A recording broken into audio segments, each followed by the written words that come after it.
So that's me. That's my practice. I've been working for 25 years just doing alternative vet work. I don't do any conventional vet work anymore. So primarily first opinion and referral work, second opinion and referral work. But if someone's got a question, then I don't insist on referral. So today I'm going to talk about, it's moved on there, hasn't it? And it hasn't moved on here. Hang on a minute. I've got to do these in parallel. There we go. So I'm going to talk about PCR tests and the mod RNA. It's got the Bovair and climate one as well. We got this is the longer slideshow of the shorter talk. It's going to have the wrong video. What are PCR tests? So PCR stands for polymerase chain reaction, a test developed by Dr. Kary Mullis for which he received a Nobel Prize. It was developed as a clean laboratory test to detect a known sequence amongst other known sequences of RNA or DNA following gene therapy manipulation, or to detect a known mutation. And I've put that bold because it's really important to understand. It is detecting a known sequence amongst other known sequences. That's a really important point to get. And I didn't get that when I first heard about PCR tests. I didn't understand that really important nuance about it. So it identifies a selected sequence which may only be present in otherwise unmeasurably small amounts and doubles the amount present at each cycle of the PCR. The number of cycles is the CT number, again an important one to understand. The different primers are chosen according to the sequence of RNA DNA that has to be detected and amplified, and there's going to be a short video which will explain how a PCR test works for those who don't understand it. It should start now. PCR is a powerful technique that allows us to make billions of copies of specific pieces of DNA. The first step in PCR is to open up the two strands of DNA to expose the genetic information encoded by the nitrogen bases, A, C, T, and G. In the next step, custom-made DNA molecules help us find the beginning and end of the DNA piece of interest among the billions of letters in the genome. These genetic bookmarks are called primers. The third and final step is to fill in the genetic information between the primers. An enzyme called DNA polymerase adds the building blocks of DNA called nucleotides to create an identical DNA strand. DNA polymerase works in our own cells to replicate our own DNA each time a cell divides. The first step in PCR is known as denaturation and is enabled by high heat. The second step is called annealing, and different primers have different and very specific annealing temperatures, typically between 50 and 60 degrees Celsius. The third step is called extension. DNA polymerase used in PCR works best at 72 degrees Celsius. In these three steps, we've taken our original DNA molecule and obtained an identical copy of a very specific fragment. If we repeat these three steps one more time, we'll go from 2 copies to 4. Repeat it again and we'll obtain 8 copies. And again, and we'll get 16, and 32, and 64, 128. Well, you get the idea. DNA amplification by PCR is an exponential process. After 30 copy cycles, we will have 2 to the 30, or 1 billion identical DNA copies. That's it, I think. Yes. So, going on to the next slide. This is Kary Mullis, who actually invented the PCR, talking about the PCR test and what it can and can't do. He talks a little bit about HIV in this one, although I did it out this morning, but it's here in this one, I think. And but it is relevant to whatever disease they're looking to try and think that they're diagnosing. I don't think you can misuse PCR. You know, the results, the interpretation of it. See, if you can say, if they could find this virus in you at all, and with PCR, if you do it well, you can find almost anything in anybody. It starts making you believe in the sort of Buddhist notion that everything is contained in everything else, right? I mean, because if you can amplify one single molecule up to something that you can really measure, which PCR can do, then there's just very few molecules that you don't have at least one single one of them in your body, okay? So that could be thought of as a misuse of it, just to claim that it's meaningful. Those tests are all based on things that are invisible, and the results are inferred in a sense. PCR is separate from that. It's just a process that's used to make a whole lot of something out of something. That's what also, it is. But it's not, it doesn't tell you that you're sick, and it doesn't tell you that the thing you ended up with really was going to hurt you. There we go. The important bit, it doesn't tell you that what you've got is going to make you sick. And it doesn't actually tell you where it came from.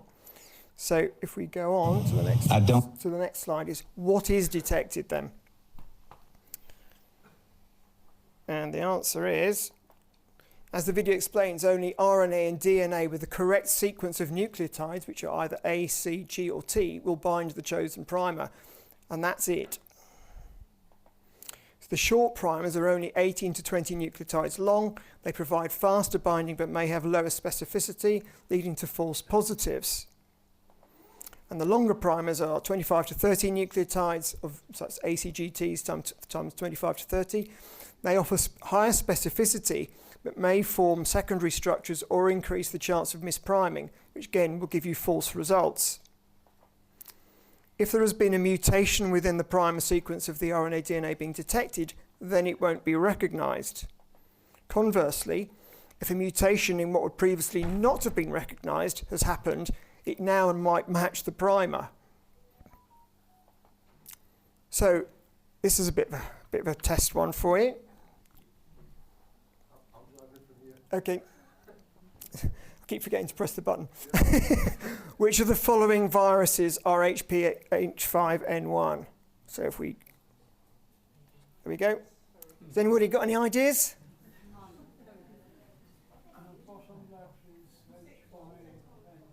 Well, the real answer is...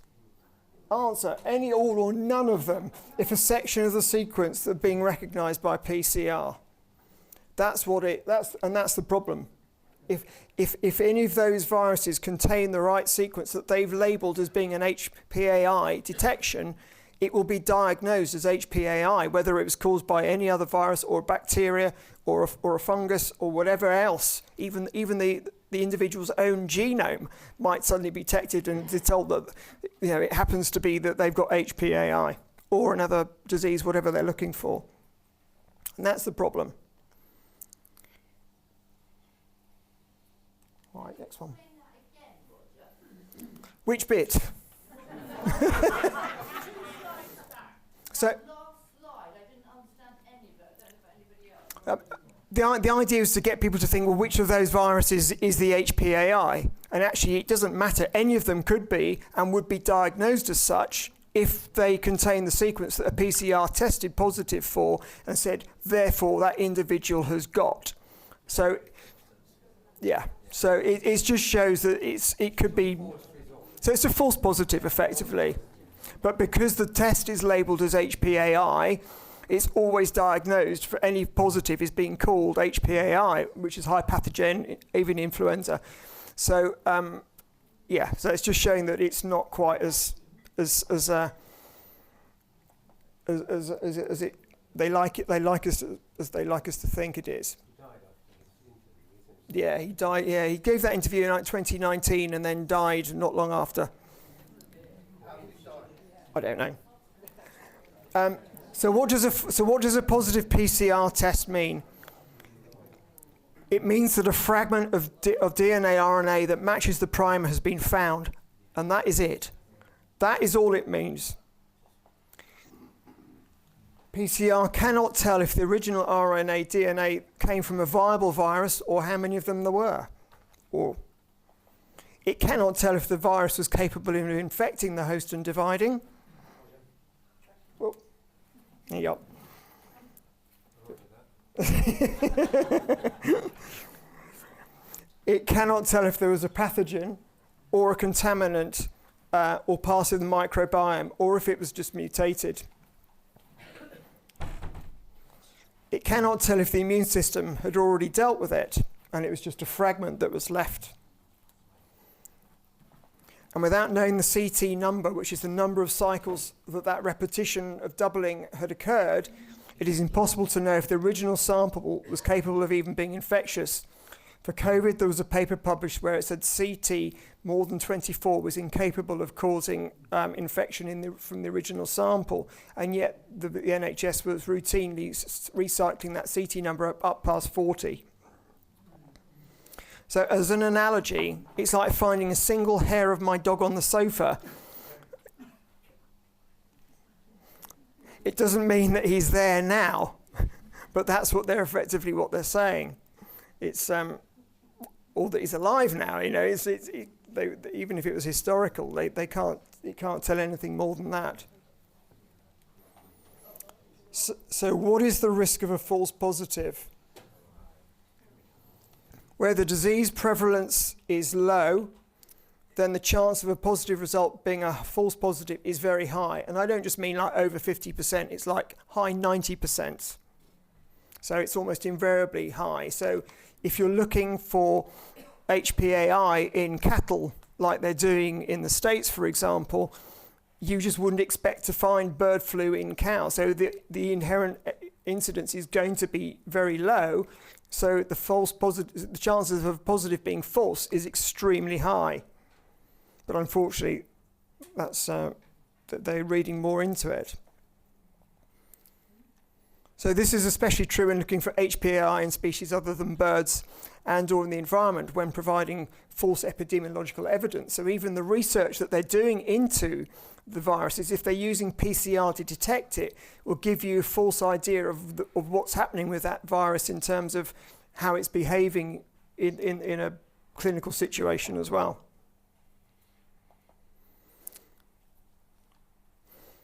Where you have a lockdown or exclusion zone and or a cull policy is in place, a false positive has serious implications, obviously, for the animals, and also hugely financial implications for the farmers as well.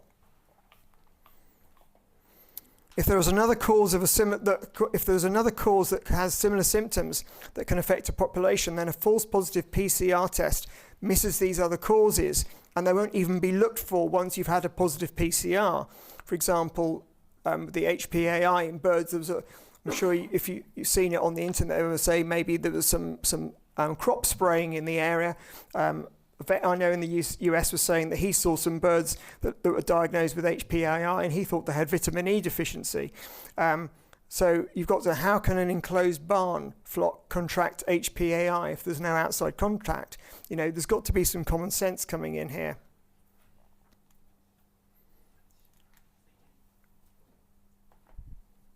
So how do we safeguard against false positives? False result figures should be established for all and any test in use, but they aren't. PCR should not be used in isolation in a clinical situation from a swab of a highly mixed microbiome source, because as I said, anything from that microbiome could be identified as HPAI or some other disease, even if it's not there. And it will be diagnosed as that simply because a tester says it is, and that's what it says on the box.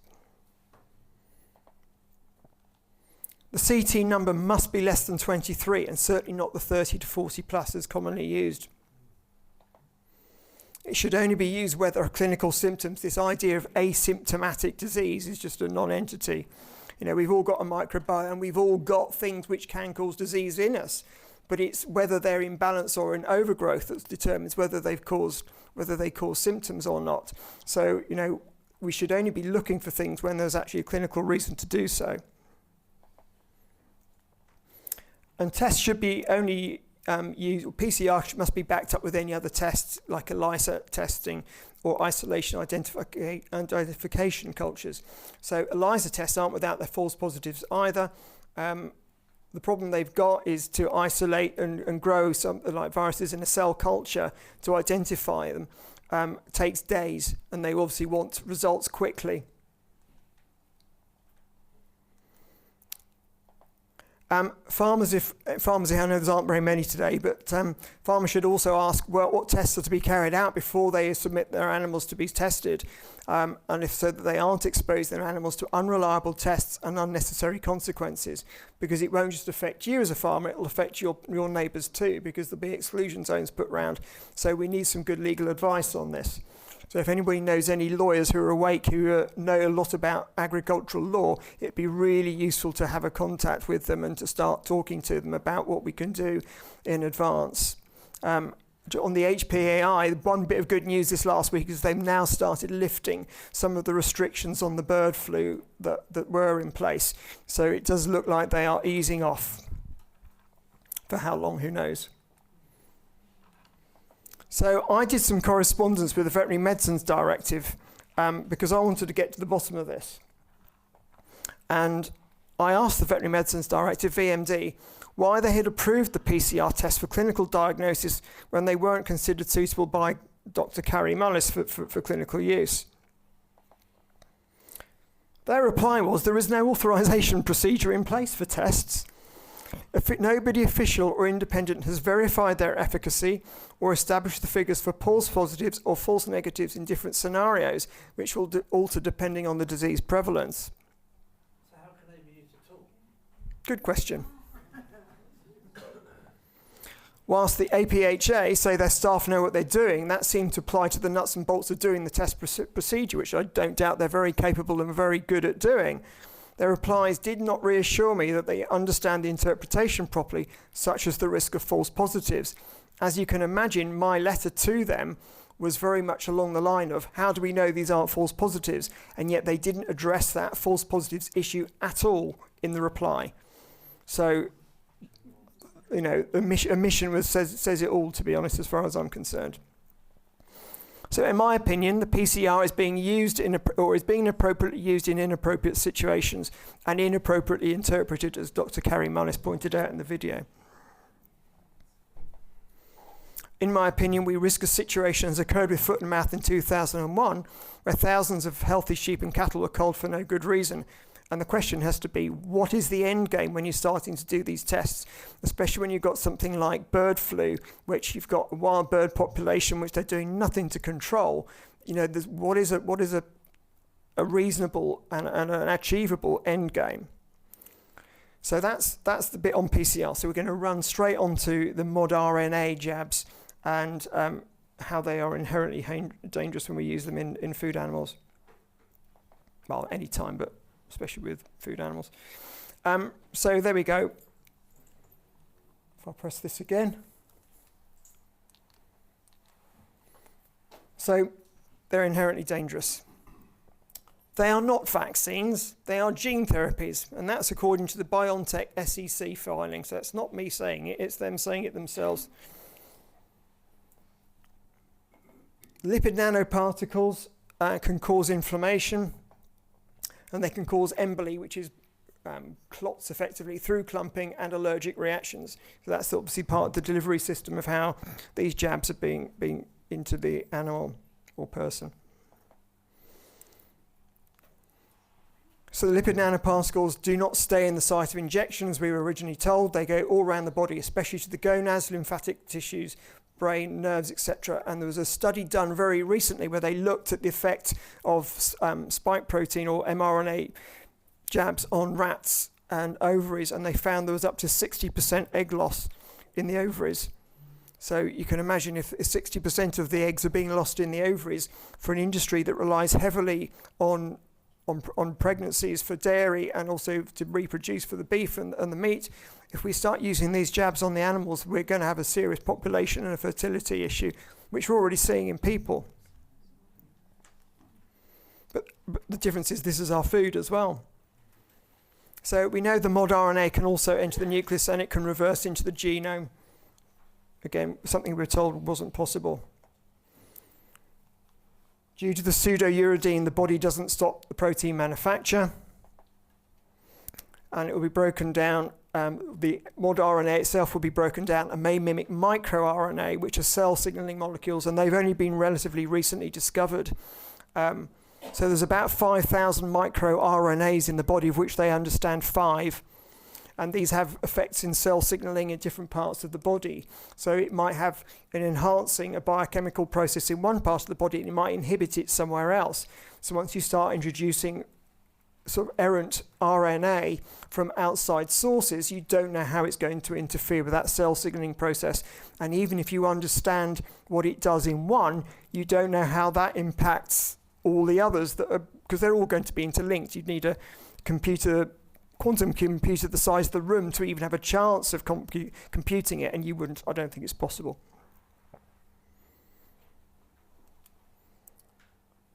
There we go. That's the cell signaling bit.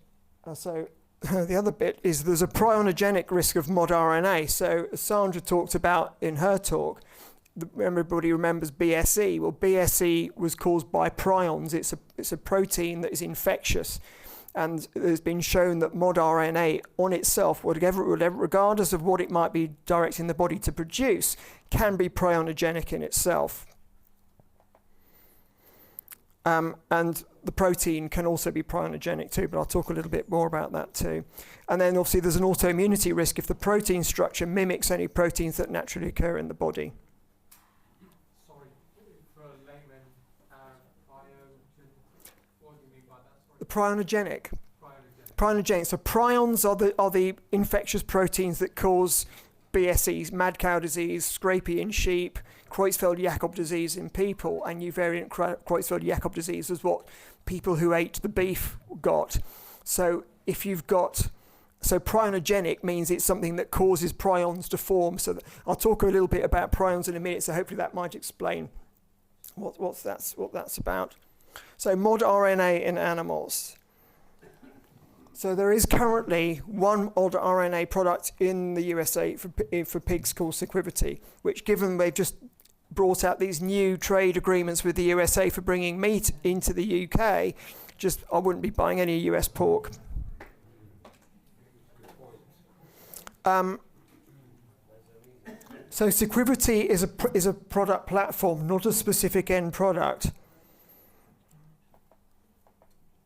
So by that I mean what happens is, for example, there's an outbreak of respiratory disease on a pig farm. The vet will go along, they'll swab the pig, they'll send the swab back to the lab will identify the pathogen, they'll gene sequence it, and they'll choose a protein of interest, and then they'll produce a mod RNA vaccine, inverted commas, for that protein that they've chosen, and send it back to the farmer to inject into his pigs. That whole process from swab back to injecting it on the farm is 8 to 12 weeks. So there is no time at all to do any safety checks as to whether the mod RNA that they've chosen or the protein that they've chosen to get the pig's body to produce is going to be prionogenic. So the declared intention is to move animal vaccinations to mod RNA, and given that a lot of people are starting to wake up to the effects that the mod RNA jabs have had on people so far, the government has signed huge contracts with these companies. So if people aren't taking them up, you can imagine where they're going to look to try and make sure they don't fall foul of their contract. The danger obviously is to move it to the animal production.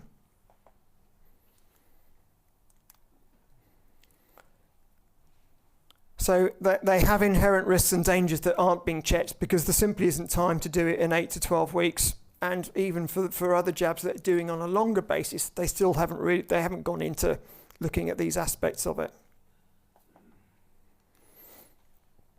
So if a chosen protein or the selected mod RNA itself is prionogenic, then it will initiate protein misfolding and prion formation in the pigs. And then because pigs are slaughtered fairly young and pigs don't show prionogenic diseases very much, you would then get a situation where the pigs wouldn't necessarily show that they've got any symptoms themselves, but they could be passing it on in the meat. So that's the potential danger. So prion shedding can also affect the microbiome and then the environment. So if an infected animal is slaughtered before symptoms manifest, as I was saying, the prions will be in the food chain and could potentially make meat for food infected for humans and also our animal carnivore consumers, dogs, cats, etc. So mod RNA and the prion hazard. So we're going to go into the prions a bit more now. So mod RNA itself can be prionogenic, as we've already said.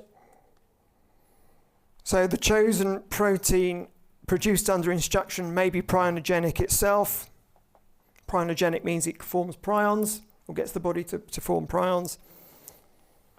So frame shifting errors due to pseudouridine may also produce unintended proteins which may be prionogenic. So even if they've done the research and they say that the protein it produces is safe, the fact that you can potentially produce proteins that you haven't even been able to check because you didn't know they were going to be misproduced could still have that effect. So you get functional epitopes, which is different regions on the protein which could have unintended consequences and effects elsewhere, because they're only looking at it from an immunological perspective. They're not looking to see what else those proteins might do in the body themselves in other ways. So as we know, proteins can be shed in the milk, sweat, urine, feces, saliva to the environment, and that's quite important to the environment. The prions may be shed too.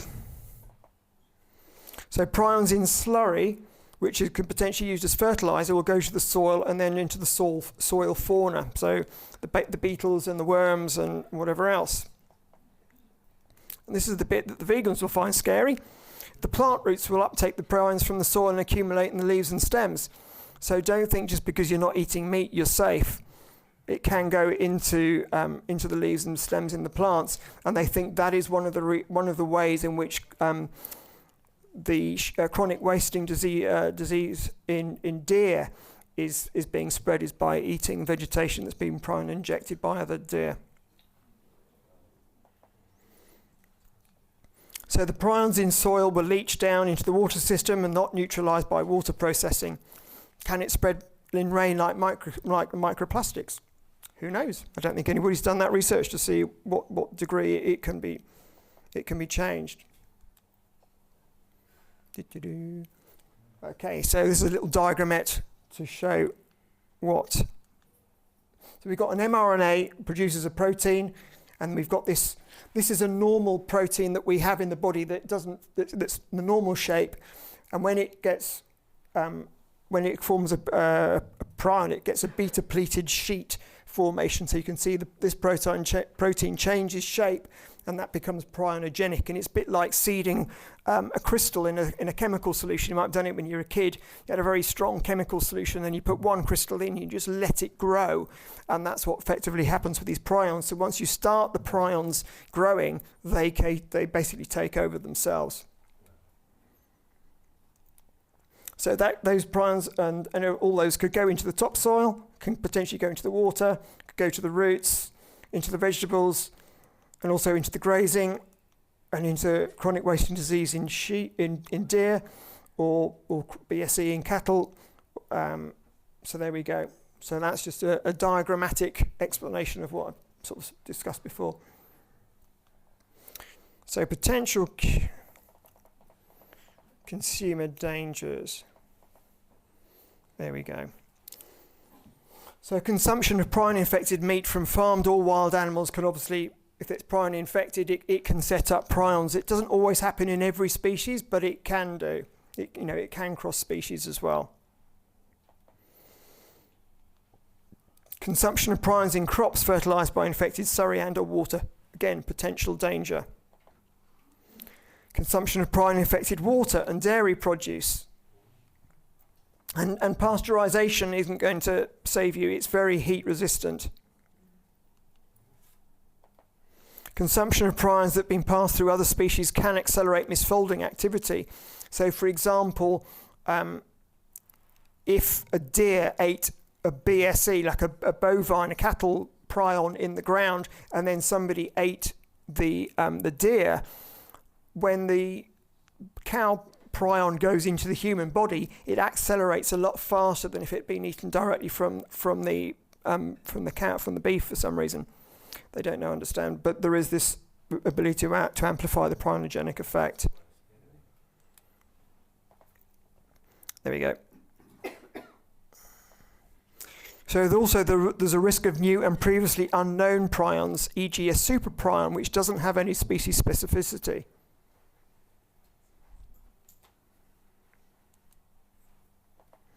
And again, previously unconsidered risk from surgical instruments, blood transfusions and organ donation, and even exosome shedding. So there have been cases with Creutzfeldt-Jakob disease in the past where they've done brain surgery on somebody and then they've autoclaved all the surgical instruments like they normally do between patients, and then they've worked on another patient who's then developed the Creutzfeldt-Jakob disease, which they obtained from the surgical instruments from the previous surgical person. So, normal autoclaving doesn't get rid of it. Can I just illustrate that for people with a story that's very close to my heart? My father died of a rare brain disease in 2003, and because the coroner knew this and he was found in a pool of blood, it took 3 months for us to get an autopsy simply because they thought he would be full of prions.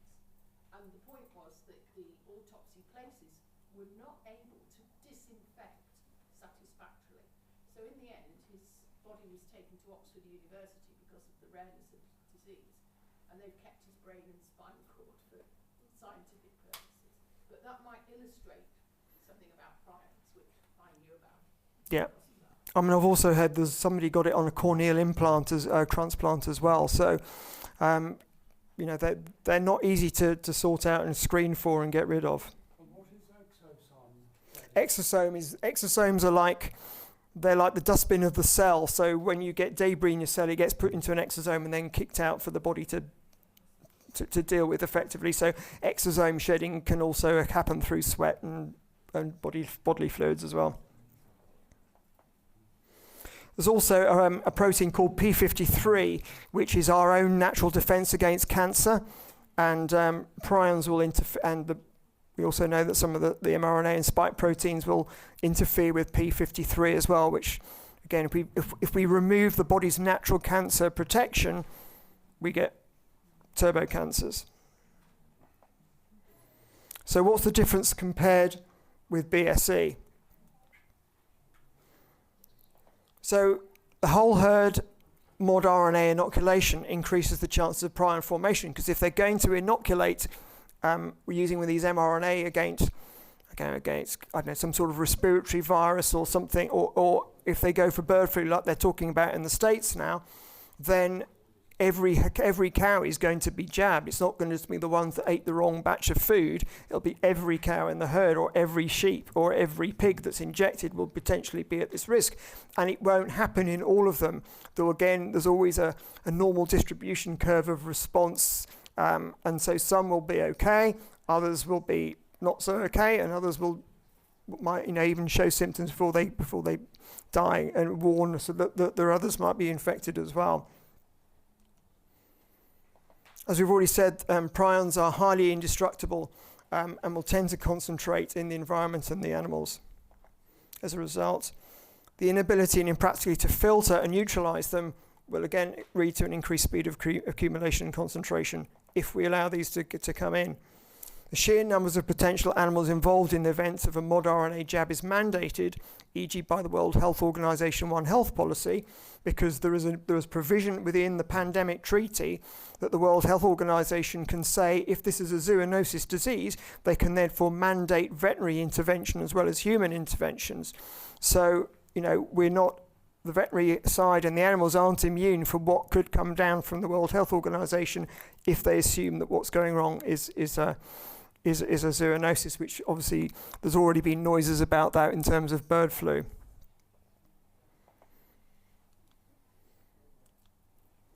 Given people's reluctance to take the jabs, then, as I said before, then it'll tend to push the government into considering that its contractual obligation is more easily satisfied by pushing it on the veterinary industry.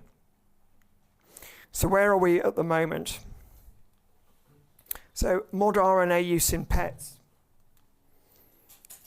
There are already mod RNA jabs being used in North America primarily.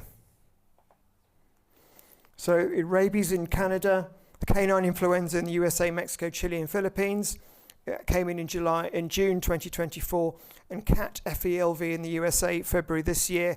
They aren't in the UK yet.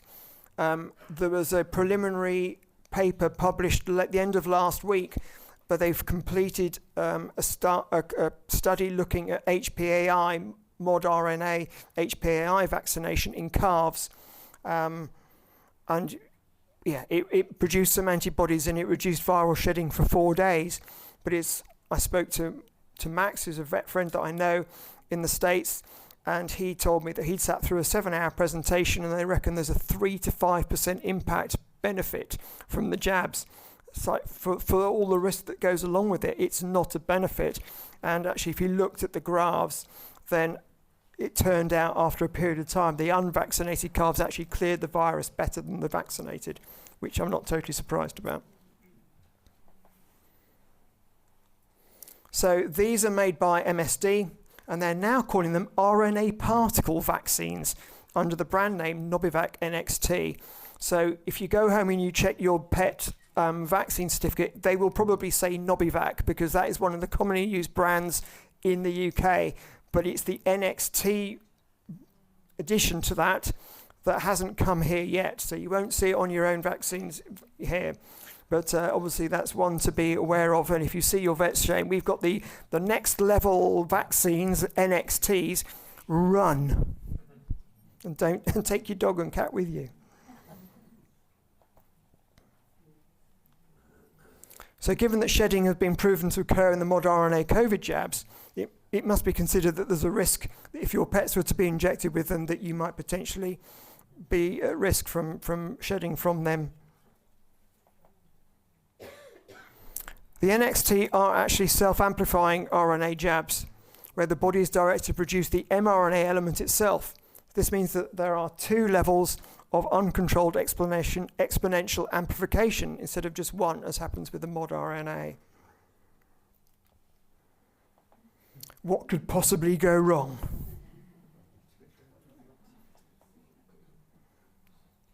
So prion consequences. 1, there is no safe level of prions. That's in a research paper. That's not me just saying it. That's in a research paper. Oh, it's a funny order. So prions and amyloid can be resistant to proteases, which are enzymes that break down proteins, and the breakdown products themselves can retain prionogenic activity. So all these people who are well-intentioned, I'm sure, on the internet going, well, you can take these supplements because it will break down the spike protein. Well, just be careful what you break down, because instead of having one focus of amplification, you might suddenly find you've amplified that up yourself by breaking these spike proteins down into different into different smaller bits, which themselves will be prionogenic around the body. So potential treatments need proper testing in case they help spread and seed it around the body via exosomes and immune cells. Prions are resistant to heating and prevent and other prevention practices. They're very difficult to sterilise, as we've already said. The delay in disease onset means treatments are often started too late. And as I said, if we start giving these jabs to animals in our food chain, they are very often slaughtered very early. So I mean, meat, chickens for meat typically live sort of 7 weeks, 5 to 7 weeks, 6 weeks. So that's not enough time for them to manifest any symptoms for us to then get a warning that there might be a problem. And treatments that work for one may not work for all. And no doubt there'll be some people who are watching this who go, oh, he's scaremongering, there's no basis to this at all, it's never going to happen. Well, here we go. This is the global prion disease treatment market is expected to account for the US dollars nearly 7,000 million by 2030, so 7 billion. And this is their own graphs. Oh, if I press the button, there we go. So their own, these graphs and market predictions are done by very expensive for the drug pharmaceutical companies to work out what their future production needs to be, where they need to direct their very expensive research. So they won't be making these predictions and calling these graphs without some good basis for doing so. So there is obviously clearly an expectation of a quite significant rise in prion diseases in the population and neurological changes, some of which I'm sure some of you have seen evidence of already. And I think a lot of it is being blamed on dementia and Alzheimer's and other neurological problems, but actually, when it starts happening in the younger people much more as well, then it'll be much more obvious that this is what it is. So that's me. That's my contact details. And hopefully they won't come in. I'm sort of on the Veterinary Medicines Directive case. I wrote an open letter of concern to the Veterinary Medicines Directive back in July 2023, along with Kevin McCairn. Some of you might have come across him on the internet. He's a neurosystems expert scientist who's actually doing some research at the moment into prions and amyloid, because that's a similar protein misfolding. And obviously the clots that the embalmers are finding in the bodies are primarily amyloid. So we know this protein misfolding is being triggered and it's ongoing. So, we're sort of on the case, but obviously we've got to keep vigilant because we can't afford for these to come in. Although there's a big push now to try and unify drug authorization with Europe, again, following on from what was said this morning in terms of unifying military and intelligence. They're looking to unify other aspects that have up to now safeguarded us by having, we can put our own stringent measures, and we know, you like to think that maybe we do things a bit better over here than other countries. Well, if all of a sudden a license gets given in Europe and that process hasn't been followed through to the level we'd expect it to, we might find it's come in through the back door before we're aware. So, keep a beady eye out and, let me know if you hear anything.